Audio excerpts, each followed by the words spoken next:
MTA International, reaching the corners of the earth.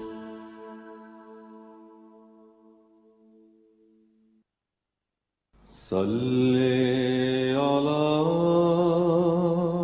رسولنا صلی علی محمد صلی علی نبینا صلی علی محمد صلی علی کریمنا صلی علی محمد صلی علی حبیبنا صلی علی محمد صلی علی امامنا صلی علی محمد صلی علی نبینا صلی علی محمد صلی علی رسولنا صلی علی محمد صلی علی شفیعنا صلی علی محمد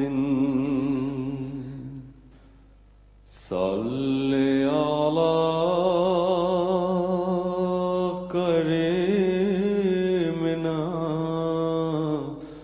صلی علی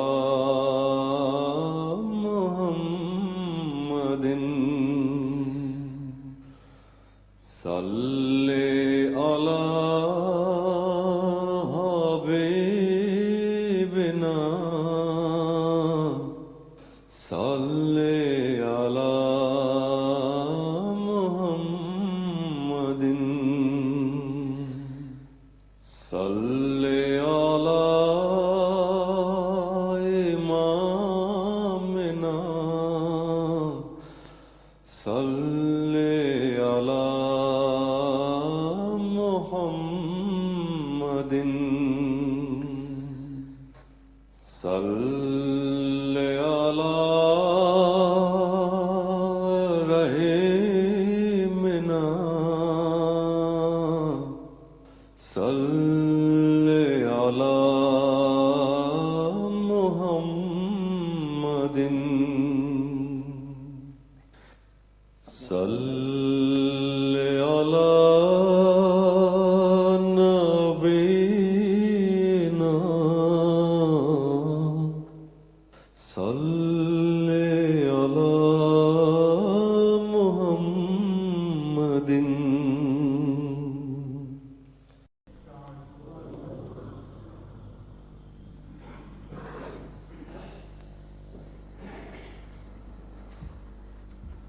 السلام علیکم ورحمۃ اللہ. اذان دے دیں.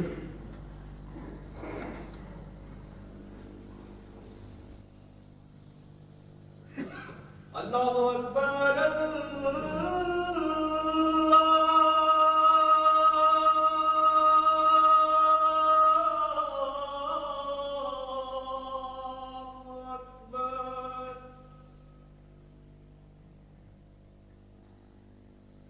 اللہ اکبر اللہ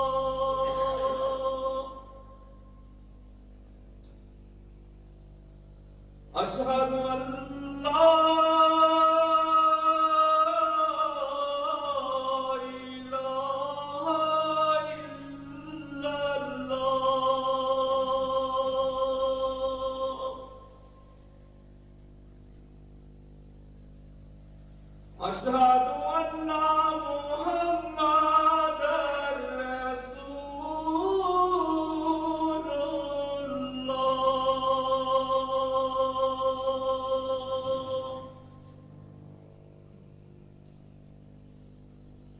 أشهد أن محمدا رسول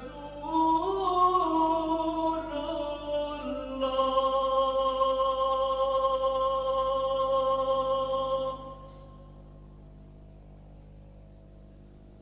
حي على الصلاة.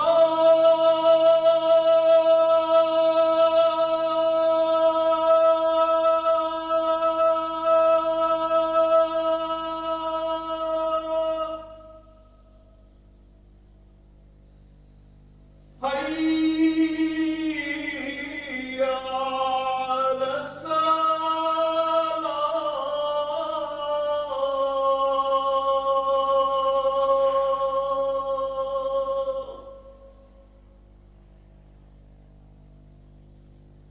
حي على الفلاح.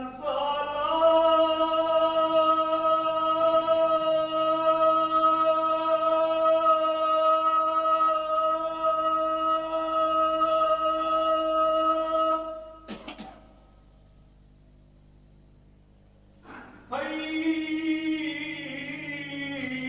على الفلاح.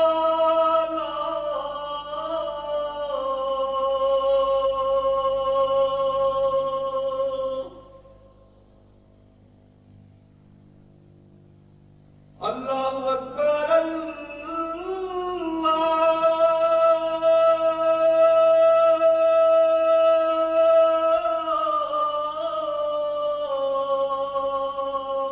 أكبر.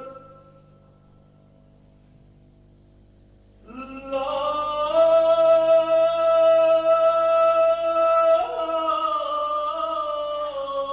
إله إلا الله.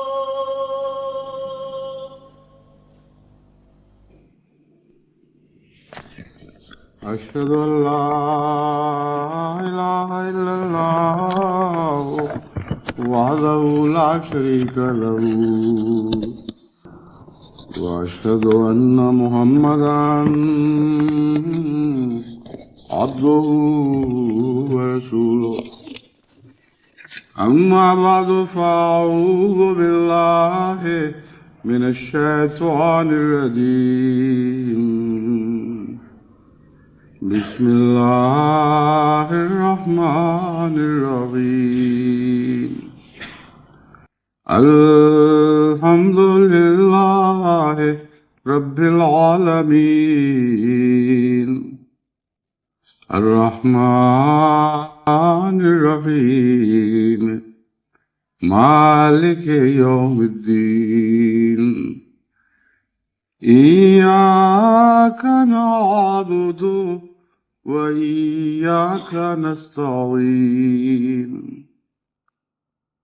اهدنا الصراط المستقيم صراط الذين أنعمت عليهم غير المغضوب عليهم ولا الضالين.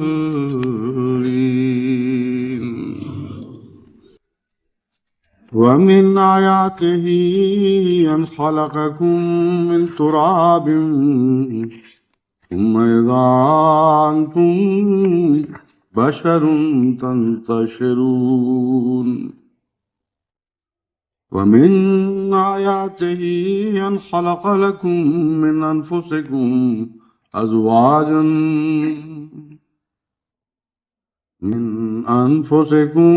أزواجا لتسكنوا إليها وجعل بينكم مودة ورحمة إن في ذلك لآيات لقوم يتفكرون. ومن آياته خلق السماوات والأرض واختلاف ألسنتكم وألوانكم واختلاف ألسنتكم وألوانكم إن في ذلك لآيات للعالمین۔ سورہ روم آیات 21 تا 23۔ گزشتہ جمعہ سے پہلے جمعہ میں جو چند باتیں میں جماعت کے سامنے رکھنی چاہتا تھا، ان میں حسن معاشرت اور عائلی زندگی کو بہتر بنانے سے متعلق بھی چند امور میرے پیش نظر تھے، لیکن وقت ختم ہو گیا اور میں مضمون کو مکمل نہ کر سکا۔ پھر بیچ میں جو خطبہ آیا وہ عمومی جماعتی تربیت کے سلسلے میں بعض جگہ بعض فتنے سر اٹھاتے ہوئے دکھائی دے رہے تھے، اس لیے فوراً اس مضمون سے متعلق خطاب کرنا پڑا۔ آج کے جمعہ میں بہت پہلا حصہ یعنی جمعے کے خطبے والا حصہ مختصر کرنا پڑے گا، کیونکہ آج میری بیٹی عزیزہ مونا کے نکاح کا بھی دن ہے۔ گزشتہ کچھ عرصے سے مجھ پر مختلف طرف سے یہ محبت بھرا دباؤ ڈالا جا رہا تھا کہ میں اس جمعے پر اس نکاح کو اس طرح شامل کر لوں کہ یہ تمام دنیا کے میں بیک وقت سنا اور دیکھا جانے والا نکاح بن جائے، اور اس طرح اس تاریخ ساز سال کے کرشموں میں ایک اور اضافہ ہو۔ لیکن طبیعت پر اس خیال سے یہ بات گراں گزرتی تھی کہ میری بیٹی ہے اور خود اسی کے ذریعے اس سلسلے کا آغاز کرنا شاید کسی دل پہ گراں نہ گزرے، لیکن باہر سے بھی ایسے خط آنے شروع ہوئے جس سے پتہ چلتا ہے کہ وہ محبت کرنے والے احباب جماعت جو خواہش رکھتے ہیں کہ یہاں آ سکیں آئیں لیکن آ نہیں سکتے، ان کی خواہش ہے کہ اگر اس نکاح کو بھی ایک عالمی نکاح بنا دیا جائے تو ہم جہاں جہاں بیٹھے ہوئے ہیں وہاں اس نکاح کی خوشی میں شامل ہو جائیں گے۔ تو چونکہ یہ پرخلوص قلبی تعلق کا اظہار بھی ہے اور ایک حق بھی ہے جماعت کا مجھ پر، اس پہلو سے میں سمجھتا ہوں کہ آج کے خطبے کے بعد نمازوں کے بعد انشاءاللہ تعالی یہ عالمی بین الاقوامی روابط اس سلسلوں کے ذریعے انشاءاللہ یہ نکاح بھی پڑھا جائے گا۔ لیکن اس سلسلے میں ایک دو باتیں بیان کرنی ضروری ہیں۔ خطبہ جمعہ کے بعد نماز بہرحال لازم ہے، اس کے درمیان میں کوئی اور تقریب نہیں داخل کی جا سکتی، اور خطبہ اور نماز کے بعد آج کے حالات کے پیش نظر عصر کی نماز بھی ساتھ جمع کرنی ہوگی، کیونکہ بکثرت مہمان باہر سے تشریف لائے ہوئے ہیں اور ان کے لیے اب یہاں سے رخصت ہونا ہے، اسلام آباد جا کر بقیہ کارروائی ہوگی، اور انتظامی دقتیں ایسی ہیں کہ ان کے پیش نظر مجھ سے یہی توقع رکھی گئی ہے کہ میں نماز ظہر کے ساتھ جمعہ کے ساتھ عصر بھی جمع کرا دوں۔ بس نصیحت خصوصیت سے یہ ہے کہ اس نماز کے دوران دنیا میں کہیں بھی کوئی احمدی اس نماز کے ساتھ شامل ہو کر نماز ادا کرنے کی کوشش نہ کرے۔ یہ ایک نہایت ہی بیہودہ رسم جاری ہوگی جس سے اسلام کی اعلیٰ پاکیزہ روایات میں رکھنا پڑنے کا خطرہ ہے۔ امام وہی ہے جو موجود ہو جسمانی طور پر بھی اور سامنے ہو، سوائے اس کے کہ اتنا بڑا مجمع ہو کہ وہ امام دکھائی نہ دے سکتا ہو، یا بیچ میں کہیں بعض دفعہ دیواریں حائل ہو جایا کرتی ہیں، یہ الگ بات ہے، مگر اجتماع ایک جگہ ہونا ضروری ہے، اس اجتماع کے سامنے ایک زندہ موجود امام کا ہونا ضروری ہے۔ اس کے بغیر باقی سب نمازیں اگر دور سے ٹیلی کاسٹ کے ذریعے پڑھی جائیں گی وہ فاسد ہوں گی، ان کا حضرت محمد رسول اللہ صلی اللہ علیہ وآلہ وسلم کی سنت سے کوئی تعلق نہ ہوگا۔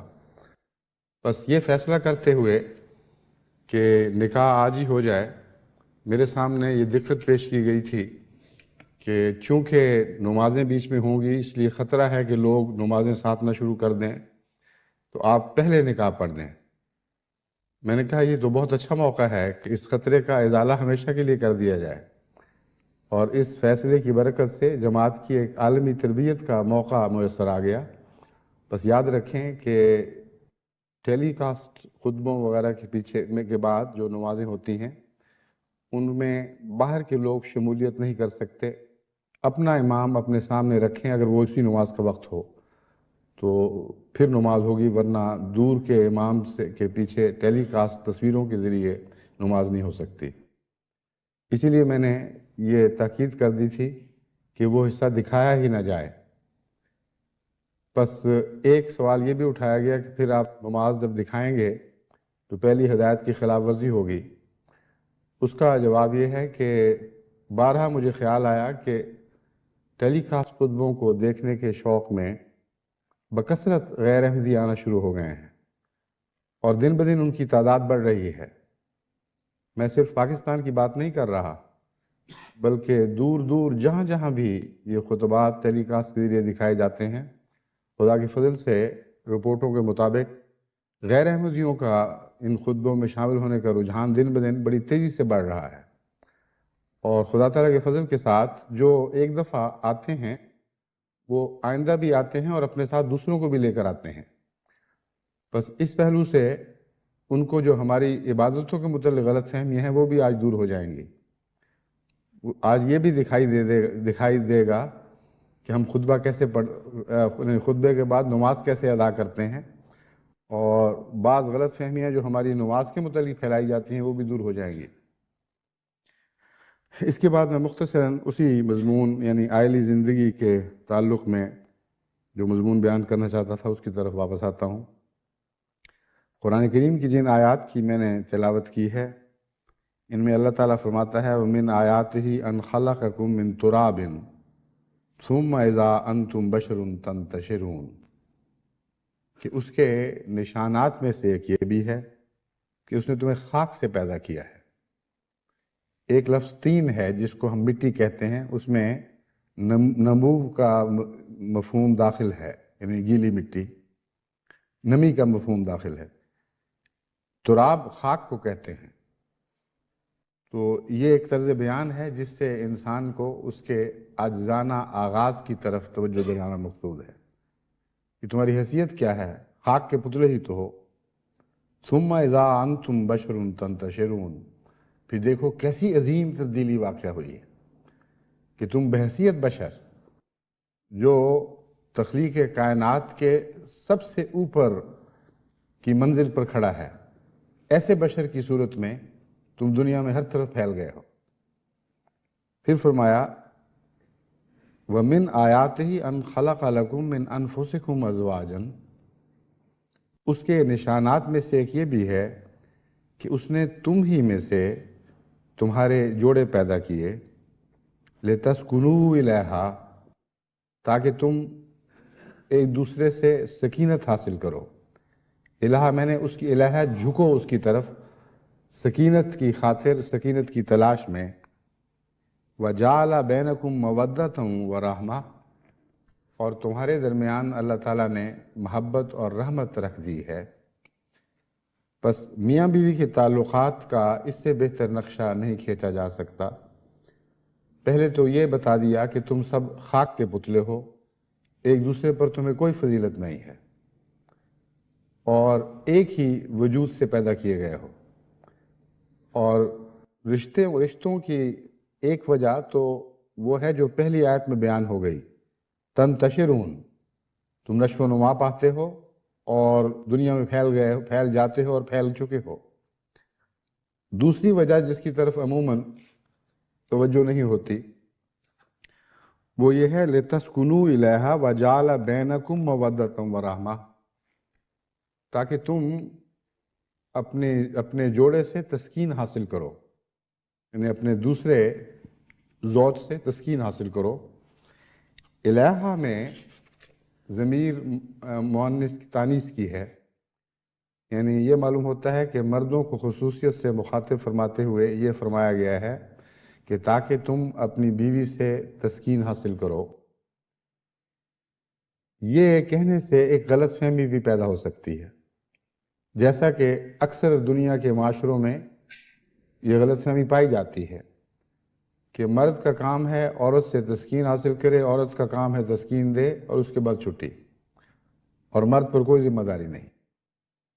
اس باطل خیال کو زائل کرنے کی خاطر مان بات فرمایا وَجَعَلَ بَيْنَكُمْ مَوَدَّةً وَرَحْمَةً، اللہ تعالیٰ نے تمہارے درمیان گہری محبت اور رحمت کا رشتہ قائم فرما دیا ہے، اور یہ رشتہ دونوں طرف سے ہے، بینکم ہے، اور بینکم نے مضمون کو اور زیادہ وسیع فرما دیا، بینکما نہیں کہا بلکہ بینکم، یعنی وہ بچے جو خاندان میں میاں بیوی کے تعلقات کے نتیجے میں پیدا ہوتے ہیں وہ بھی آپس میں محبت اور رحمت کے تعلقات کے سے زندگی بسر کریں، اور سارے معاشرے کے لیے یہ پیغام ہے کہ آئلی زندگی میں مودت اور رحمت کو اختیار کرو۔ یہ وہ پہلو ہے جس کی طرف میں متوجہ کرنا چاہتا تھا، لیکن افسوس کے ساتھ یہ ذکر کرتا ہوں کہ بارہا یہ نصیحت کرنے کے باوجود اکثر دنیا سے ایسے ہی خط ملتے ہیں جن سے پتہ چلتا ہے کہ ہماری جماعت میں آئلی زندگی ابھی تک مثالی نہیں بن سکی۔ مختلف معاشروں کے مختلف نقائص ہیں، مغربی نقائص اور ہیں اور مشرقی نقائص اور ہیں۔ مغربی آئلی زندگی بھی مثالی نہیں ہے اور مشرقی بھی نہیں، لیکن اسلام تو نہ مشرق کا ہے نہ مغرب کا ہے۔ اسلام تو وہ دین ہے جو ایسے نور سے تعلق رکھتا ہے جس کے متعلق فرمایا گیا لا شرقیۃ ولا غربیہ، نہ وہ مشرق کا ہے نہ مغرب کا ہے، دونوں کے درمیان یکساں سانجا دین ہے، سانجا نور ہے، یعنی محمد رسول اللہ صلی اللہ علیہ وسلم۔ بس مشرقی معاشرے کے نقائص کا کچھ بھی ہوں اور مغربی نقائص کچھ اور ہوں، یہ بحث لا تعلق ہے۔ آئلی زندگی وہی ہے جو اس نور کی آئلی زندگی تھی جو حضرت محمد مصطفیٰ صلی اللہ علیہ وآلہ وسلم کے ذات میں خدا کا نور چمکا ہے، اور اس آئلی زندگی کے حوالے سے ہمیں اپنے تعلقات کو درست کرنا ہوگا۔ اگر کسی معاشرے میں وفا اٹھتی چلی جا رہی ہے اور حیا اٹھتی چلی جا رہی ہے تو حضرت محمد رسول اللہ صلی اللہ علیہ وآلہ وسلم کی آئلی زندگی اس معاشرے کو پیغام دیتی ہے کہ تم مجھ سے دور ہو، مجھ سے کٹے ہوئے ہو، اور جب تک میرے ذات کے ساتھ پیوستہ نہ ہو جاؤ تمہیں امن نصیب نہیں ہو سکتا۔ مشرقی معاشروں میں آئلی زندگی بعض اور رسم و رواج اور بدیوں کا شکار ہے، اور میاں بیوی کے آپس کے تعلقات پر ان کے خاندان کے دوسرے تعلقات اتنا زیادہ اثر انداز ہوتے ہیں، اتنا دخل انداز ہوتے ہیں کہ اس کے نتیجے میں بسا اوقات میاں بیوی کے تعلقات محض اس وجہ سے بگڑتے ہیں کہ دونوں طرف کے ماں باپ کو شوق ہے کہ وہ اپنی بالادستی اس جوڑے پر قائم کریں، اور یہ ایسی بیہودہ رسمیں ہمارے بعض مشرقی معاشروں میں جاری ہیں کہ خاوند کے رشتہ دار سمجھتے ہیں کہ جب تک ہم بیوی کو کھینچ کر اپنے ماں باپ سے توڑ کر اپنا نہ بنا لیں اس وقت تک ہماری فتح نہیں ہو سکتی، ہمارا بچہ تسکین نہیں پا سکتا۔ اور بعض صورتوں میں بالکل اسی قسم کا رویہ بچی کے والدین اختیار کرتے ہیں۔ وہ سمجھتے ہیں جب تک خاوند سے اور خاوند کے رشتہ داروں سے کلیتاً توڑ کے الگ نہ کر دیا جائے اس وقت تک اس جوڑے کو سچا چین نصیب نہیں ہو سکتا، سچی سکینت عطا نہیں ہو سکتی، اور اس کے نتیجے میں وہ دونوں خاندان کوشش کرتے ہیں کہ کسی طرح ان میاں بیوی کا گھر اجڑ جائے۔ اور اکثر اجڑتے ہوئے گھروں میں، اگر اکثر نہیں تو ایک بڑی تعداد ایسی ہے اجڑے ہوئے گھروں کی جن میں ماں باپ کا قصور ہے، جو دونوں طرف کے ماں باپ ہیں، لیکن زیادہ تر میں نے یہ قصور دلہا کے ماں باپ میں دیکھا ہے، اور نسبتاً کم بچی کے ماں باپ میں، کیونکہ بچی تو پرائی ہوتی ہے، وہ جب رخصت کر دی جائے تو اس پر اس کے اوپر اتنا اثر اور اختیار نہیں رہا کرتا، لیکن بیٹا تو اپنا رہتا ہے ہمیشہ، اور عموماً وہ ممالک جن میں اقتصادی لحاظ سے پوری ابھی ترقی نہیں ہوئی اور میاں بیوی فوراً اپنا الگ گھر بنانے کی استطاعت نہیں رکھتے، وہ بیوی بہرحال اپنے خاوند کے ماحول میں اس کی ماں باپ کے رحم و کرم پر، اس کی بہنوں کے رحم و کرم پر زندگی گزارتی ہے۔ اور اس پہلو سے میں نے دیکھا ہے کہ جو بھی ظلم معاشرے میں ہے اس میں سب سے زیادہ قصوروار عورت ہے۔ پہلے ایک خطبے میں جس کا تعلق میری اہلیہ کے وصال سے تھا، میں نے کچھ نصیحتیں کی تھیں، ان میں خصوصیت سے خاوندوں کو پیش نظر رکھا تھا یا مردوں کو پیش نظر رکھا تھا۔ مجھ سے شکوے بھی ہوئے کہ آپ نے بس سارا بوجھ مردوں پر ہی ڈال دیا ہے، عورتوں کا بھی تو قصور ہوا کرتا ہے۔ میں نے ان سے کہا مجھے علم ہے قصور ہوا کرتا ہے، میں کسی وقت یہ باتیں بھی کروں گا، لیکن بیوی فوت ہو رہی ہو اور میں عورتوں کو کوسوں، اس سے زیادہ جہالت اور ہو نہیں سکتی تھی۔ موقع ایسا تھا جس کا تقاضا تھا کہ میں مردوں کو نصیحت کروں کہ وہ عورتوں کے حقوق ادا کریں اور ہر قسم کے ظلم سے باز آئیں۔ مگر میں نے جہاں تک تجزیہ کیا ہے، مجھے اس میں کوئی بھی شک نہیں نظر آتا کہ بگڑے ہوئے مردوں کی بنیاد بھی ان کی مائیں ڈالتی ہیں اور انہی بنیادوں پر ان کی عمارت استوار کرتی ہیں، اور اکثر ایسی مائیں معاشرے کو بگاڑنے کی ذمہ دار ہیں جو عملاً اپنی اولاد کی اور اولاد میں سے اپنے بیٹوں کی عبادت کرتی ہیں اور اتنا زیادہ بلند مقام دیتی ہیں کہ بچپن ہی سے انہیں کھلی چھوٹ دی جاتی ہے کہ وہ چاہے ہمسایوں کا من برباد کریں، چاہے اپنی بہنوں کو ماریں کوٹیں اور فتنہ و فساد کریں، لیکن ماں شیرنی کی طرح جھپٹ کر ان کی تائید میں اٹھ کھڑی ہوتی ہے، دوڑتی ہے، بد کلامی کرتی ہے دوسروں سے، اور اس کے فتنے سے، اس کی زبان کے شر سے بچنے کے لیے لوگ اپنے بچے سنبھالتے پھرتے ہیں۔ ایسی مائیں خواہ اس مقام تک نہ بھی پہنچی ہوں، اس سے ورے بھی بہت سے مقام ہیں جن میں یہ بنیادی نقص یعنی اپنے بچے کی عبادت کرنا یہ صاف دکھائی دینے لگتا ہے۔ اور ایسی مائیں اپنے بچوں کو نہ صرف ابتدا میں بگاڑ دیتی ہیں بلکہ بعد میں جب ان کی بیویاں آتی ہیں تو ان بیویوں پر فرعون کی طرح حکومت کرنا چاہتی ہیں۔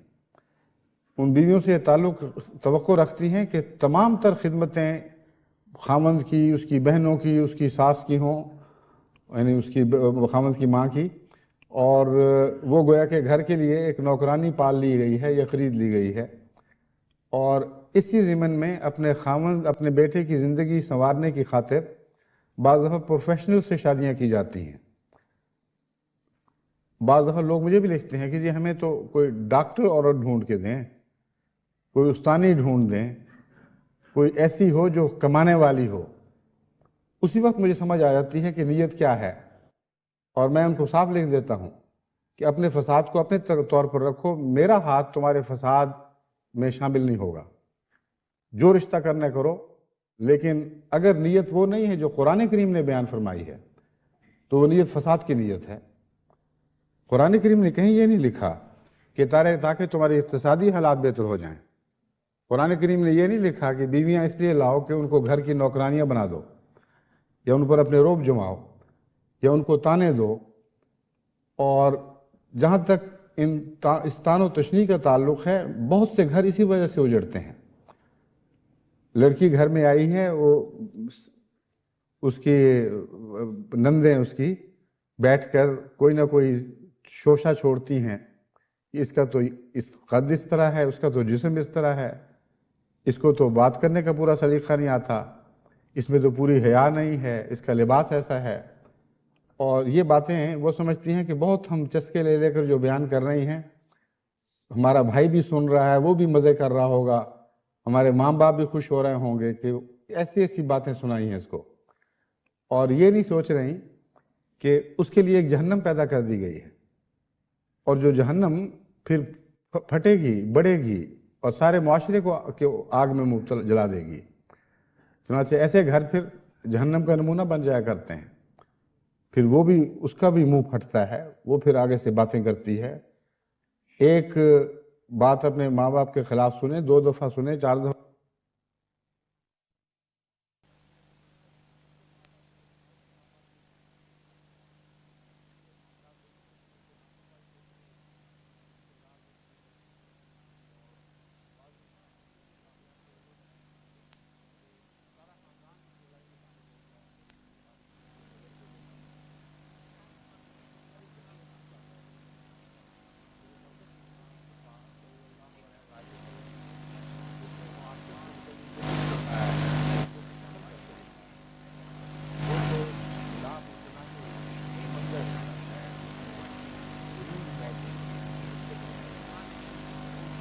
ایک بات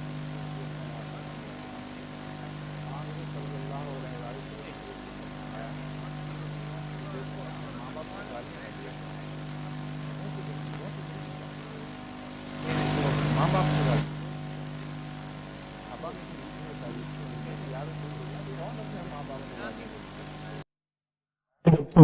اس کے بعد ایک دوسرے کے ماں باپ کو گالیاں دیتے ہو تو تم اپنے ماں باپ کو گالیاں دے رہے ہوتے ہو.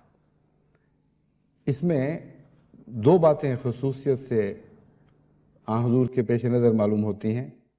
اول یہ کہ جب گالیاں دیتے ہو تو پھر دوسرا بھی غصے میں گالیاں دے گا، اور جو گالیاں دے گا اس کا گناہ اس کو کچھ نہیں ہوگا، کیونکہ اس نے بدلے میں قرآن کے دیے ہوئے حق کے مطابق ایسا کیا ہے. آخری نتیجہ صرف یہی رہ جاتا ہے کہ اس کی گالیاں تو تمہیں پہنچ جائیں گی، اور تمہاری گالیاں اس کو نہیں پہنچیں گی بلکہ اپنے ماں باپ کو ہی پہنچ رہی ہوں گی. بس کیسا عظیم الشان حکمت کا ایک سرچشمہ جاری فرما دیا، اور اس کی بنیاد اس آیت کریمہ میں ہے جس میں فرمایا گیا وَلَا تَسُبُّوا الَّذِينَ يَدْعُونَ مِن دُونِ اللَّهِ فَيَسُبُّوا اللَّهَ عَدْوًا بِغَيْرِ عِلْمٍ. دیکھو جھوٹے معبودوں کو بھی، دوسروں کے جھوٹے معبودوں کو بھی گالیاں دیا کرو. فَيَسُبُّوا اللَّهَ عَدْوًا بِغَيْرِ عِلْمٍ، وہ دشمنی اور جہالت میں وہ پھر خدا کو گالیاں دینے لگیں گے. تمہاری گالیاں ایک جھوٹے معبودوں کو تو پہنچ ہی نہیں سکتی، ان کا تو وجود ہی کوئی نہیں. ایک خالی ہوا کو گالیاں دے رہے ہو، اور اس کے نتیجے میں اس خدا کو گالیاں دلوا رہے ہو جو ساری کائنات میں ہر جگہ نور السماوات والارض بن کے موجود ہے. تو کیسا جاہلانہ سودا ہے، کتنی بے وقوفی کی بات ہے. بس اسی مضمون کو عائلی تعلقات کی مناسبت سے بیان کرتے ہوئے حضرت اقدس محمد رسول اللہ صلی اللہ علیہ وآلہ وسلم نے یہ پاک نصیحت فرمائی کہ ایک دوسرے کے ماں باپ کو گالیاں نہ دیا کرو، جو دے گا وہ ذمہ دار ہوگا ان سب گالیوں کا جو اس کے ماں باپ کو پڑیں گی. اور آخری نتیجہ یہ نکلے گا کہ گالیاں دینے والے کے ماں باپ کو صرف گالیاں پڑ رہی ہوں گی، دوسرے کو پہنچیں گی نہیں. کیونکہ دوسرا پہلو یہ ہے کہ خدا کے نزدیک اس کو گالیاں نہیں مل سکتی. خدا کے نزدیک ناجائز بات کا کوئی نتیجہ نہیں نکلتا. بس اللہ کی تقدیر کے سامنے در حقیقت صرف اسی کو گالیاں اسی کے ماں باپ کو گالیاں مل رہی ہیں جو پہل کر رہا ہے، جو بدتمیزی میں آگے بڑھ چکا ہے. یہ جو آسمان سے کسی کی گالیوں کا جواب ملنے کا مضمون ہے، یہ بھی اس کے اندر بیان ہو گیا. اپنے ماں باپ کو گالیاں نہ دو میں ایک تو یہ معنی ہے کہ تمہارے ماں باپ کو غصے سے دوسرے گالیاں دیں گے. دوسرا یہ کہ اگر تم خاموش رہو، دوسرا خاموش رہا تو آسمان بھی تمہارے ماں باپ کو گالیاں دے گا. یہ مضمون بھی حضرت اقدس محمد رسول اللہ صلی اللہ علیہ وآلہ وسلم نے بیان فرمایا. ایک دفعہ حضرت ابو بکر صدیق رضی اللہ تعالیٰ عنہ آپ کی مجلس میں موجود تھے. ایک شخص آیا جس نے حضرت ابو بکر کے خلاف زیادتی شروع کر دی اور بہت ہی بدتمیزی سے کلام کیا، یہاں تک کہ آخر حضرت ابو بکر کا پیمانہ لبریز ہو گیا اور وہ اور آپ نے جواباً اس کو کچھ سختی کی باتیں کہیں. اسی وقت رسول اللہ صلی اللہ علیہ وسلم اس جگہ سے اٹھ کھڑے ہوئے ناراضگی کے اظہار کے طور پر. حضرت ابو بکر پیچھے دوڑے کہ یا رسول اللہ، یہ کیا ہے کہ جب تک وہ مجھے گالیاں دیتا رہا آپ خاموش بیٹھے رہے، اور جب میں نے جوابی کارروائی کی ہے تو آپ ناراض ہو کر اٹھ کر چلے گئے ہیں. آپ نے فرمایا ابو بکر، جب تک تم خاموش بیٹھے ہوئے تھے آسمان سے فرشتے تمہاری گالیوں کا جواب دے رہے تھے. جب تم نے یہ معاملہ اپنے ہاتھ میں لے لیا تو وہ فرشتے وہاں سے رخصت ہو گئے اور میں بھی اٹھ کھڑا ہوا. بس حضرت اقدس محمد رسول اللہ صلی اللہ علیہ وآلہ وسلم نے چھوٹی چھوٹی باتوں میں فیوز کے اور عرفان کے دریا بہا رکھے ہیں. ان چشموں سے کوئی فائدہ اٹھائے کہ اپنے روح اور بدن کو پاک کرنے کی کوشش کرے تو وہ ہوگا. میں تو بہت نصیحت کر چکا ہوں، لیکن افسوس کہ بہودہ جہالت میں پیدا ہونے والی مائیں آئندہ اپنی جہالت کو اپنی اولاد در اولاد منتقل کرتی چلی جا رہی ہیں. ذرا ہوش نہیں کر رہی کہ ان کی اپنی زندگی، ان کے بچوں کی زندگی، آئندہ آنے والی نسلوں کی زندگی کو وہ اپنے وجود کی تلخیوں سے ہمیشہ کے لیے زہریلا کر دیتی ہے. اور معاشرہ بگڑتا ہے تو سارا ماحول ارد گرد بگڑتا ہے، قوموں کے مزاج بگڑ جاتے ہیں. اور یہی خاندانی بدتمیزیاں ہیں جو قومی بدتمیزیوں میں تبدیل ہو جاتی ہیں. بس اس بات کو اہمیت دیں اور اپنے معاشرے کو حضرت اقدس محمد رسول اللہ صلی اللہ علیہ وآلہ وسلم کی آئلی زندگی کے مطابق بنائیں تو گھر مودت اور رحمت سے بھر جائے گا. قرآن کریم نے جو بات بیان فرمائی اسی پر ہر بات کی تان ٹوٹتی ہے کہ رشتے صرف اس غرض سے پیدا نہیں کیے گئے تھے کہ تنتشرون، تاکہ تم پھیل جاؤ. وہ تو پھیل رہے ہو تم، وہ مقصد تو پورا ہو گیا، لیکن یاد رکھو اور بھی مقاصد ہیں. اور وہ مقاصد یہ ہیں کہ مرد اور عورت اور خاندانوں میں حسن معاشرت قائم کی جائے، محبت اور رحمت کی فضائیں پیدا کی جائیں، اور اس دنیا میں ایک جنت پیدا کر دی جائے. جن لوگوں کو دنیا کی جنت نصیب ہو جاتی ہے، یعنی محمد رسول اللہ صلی اللہ علیہ وسلم کے ارشادات کی روشنی میں جس جنت کا نقشہ کھینچا گیا ہے، جن لوگوں کو وہ جنت اس دنیا میں نصیب ہو جاتی ہے، ان کی اخروی جنت بھی یقینی ہے، کوئی اس جنت کو ان سے چھین نہیں سکتا. جن کو اس دنیا کی جنت نصیب نہ ہو، وہ وہم ہے ان کو کہ ہم اگلی دنیا میں جنت میں جائیں گے. آخر پر قرآن کریم کی پیش کردہ ایک اور مثال کو جو موازنے کے طور پر پیش فرمائی گئی ہے، آپ کے سامنے رکھ کر میں اس مضمون کو ختم کروں گا. قرآن کریم نے دو ماؤں کی مثالیں پیش فرمائی ہیں. ایک وہ ماں جس کی کوکھ سے فرعون پیدا ہوا تھا، اور ایک وہ ماں جس کی کوکھ سے موسیٰ پیدا ہوا تھا. جس ماں نے فرعون کو جنم دیا، اس نے آنے والی ایک ایسی معصوم عورت کو بھی جہنم میں مبتلا کر دیا، یعنی دنیاوی لحاظ سے، جو پاک باز تھی، جو خدا کے فرمودات پر اور اس کے بھیجے ہوئے پر ایمان لانے والی تھی، معصوم تھی، نیک تھی، مگر ساری زندگی فرعون کے ظلموں کے نیچے چکی میں پیسی گئی ہے.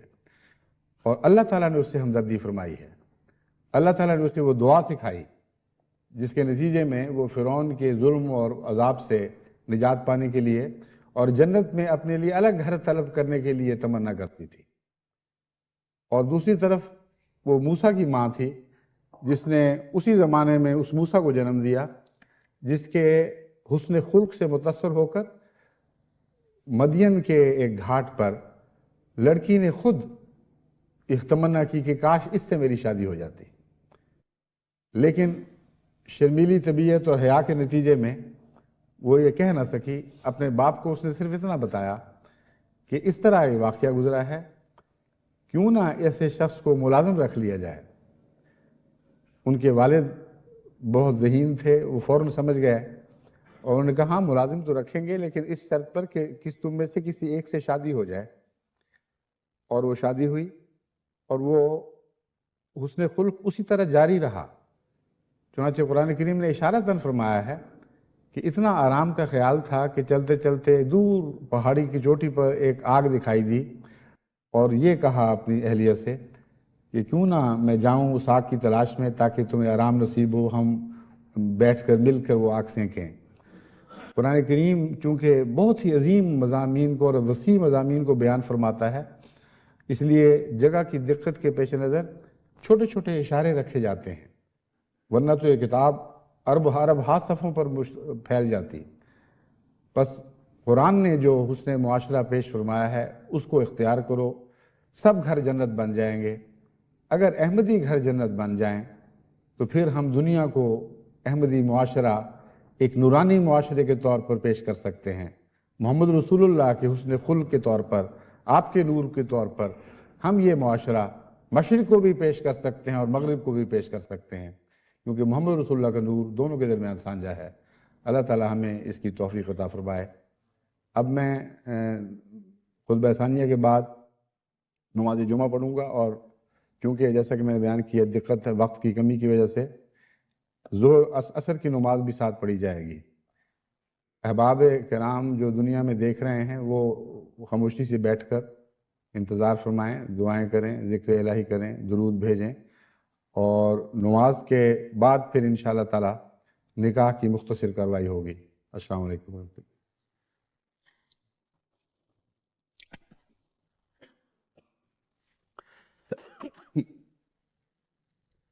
الحمد لله نحمده ونستعينه ونستغفره ونؤمن به ونتوكل عليه ونعوذ بالله من شرور أنفسنا ومن سيئات أعمالنا من يهده الله فلا مضل له ومن يضلله فلا هادي له ونشهد أن لا إله إلا الله وحده لا شريك له ونشهد أن محمدا عبده ورسوله. عباد الله رحمكم الله إن الله يأمر بالعدل والإحسان وإيتاء ذي القربى وينهى عن الفحشاء والمنكر والبغي يعظكم لعلكم تذكرون. اذكروا الله يذكركم وادعوه يستجب لكم ولذكر الله أكبر.